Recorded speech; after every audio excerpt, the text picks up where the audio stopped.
Hey music creators, let's talk about one of my favorite tools, Ableton's Vocoder. With just a few tweaks, you can turn this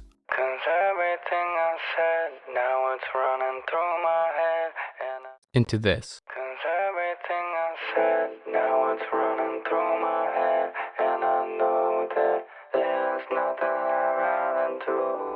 Whether you're after a robotic voice or blending vocals with synths, the vocoder is your ticket to unique, futuristic soundscapes.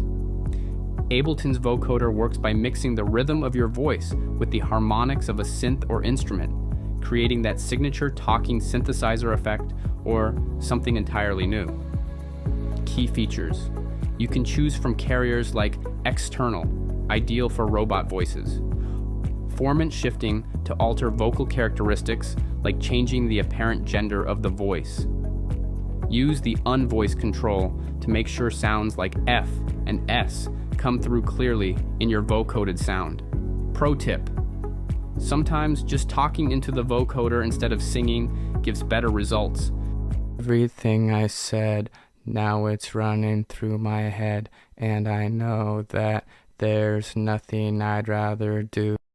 Especially when you're aiming for that classic robotic sound.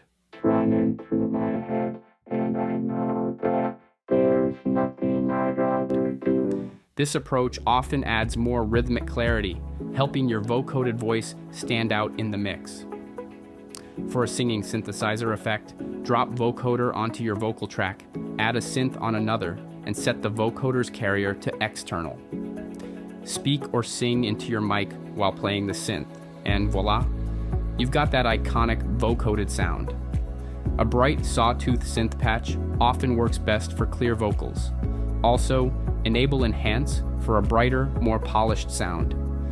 Experiment with formant, bands, and range controls to explore different sonic possibilities. Whether you're after subtle vocal shaping or full-on electronic madness, Ableton's vocoder has got you covered. Thanks for tuning in, and follow for more tips to elevate your production game.